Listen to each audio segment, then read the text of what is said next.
Praise the Lord. இன்று நாம் பார்க்க மிஷனரியின் பெயர் Alexander tough.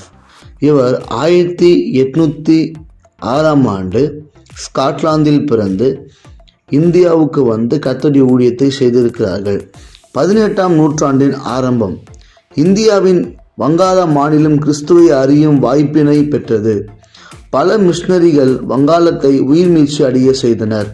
கியாந்தர், wrinkle, தௌவே, William carry, மார்மிஷன், மார்ஷ்மேன், ward ஆகியோர் வரிசையில் சிறப்பிடம் பெறுபவர்தான் கனம் பெற்ற அலெக்சாண்டர் டஃப். ஸ்காட்லாந்து நாட்டிலிருந்து இந்தியாவிற்கு மிஷனரியாக வந்தவர்.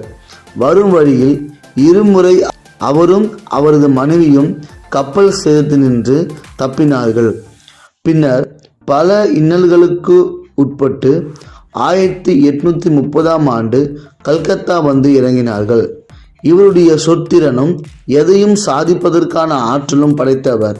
வங்காள மாணவர்களுக்கு ஆங்கில மொழியை கற்றுக் கொடுப்பதன் மூலம் அவரது வாழ்க்கையை தரத்தை உயர்த்த எண்ணி கல்லூரி ஒன்றை 1830 ஆரம்பித்தார். ஆனால் அக்கல்லூரி திறக்கப்பட்ட போது வெறும் 5 மாணவர்களே வந்து சேர்ந்தனர். அலெக்சாண்டர் அயராத உழைப்பினால் 300 மாணவர்கள் கல்லூரியில் இணைந்தனர். அலெக்சாண்டர் பலவித கலைகளையும் ஆங்கிலம் மூலம் அவர்களுக்கு கற்பித்தார்.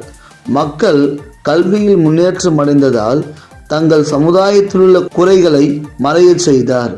உடன்கட்டை ஏறுதலின் கொடூரமும் குழந்தை பருவ விவாகமும் விடை பெற்றன. நற்செயல்கள் அனைத்தும் சரியான முறையில் நடைபெற்றன.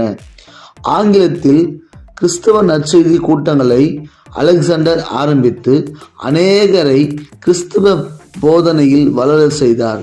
இதனால் வங்காளத்தில் புதிய யுகம் தோன்றியது. அறியாமை என்கிற இருளை நம் இந்திய தேசத்தில் பூரணமாக புறம்பே தள்ளுவதற்கு அலெக்சாண்டரின் வாழ்க்கை தியாகம் மிகப்பெரிய பங்கு வகித்துள்ளது.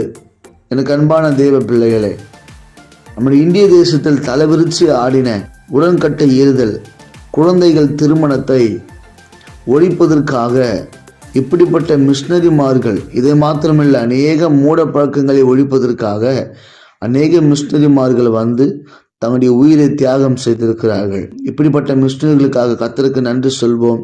தேவன் நல்லவர். ஆமென்.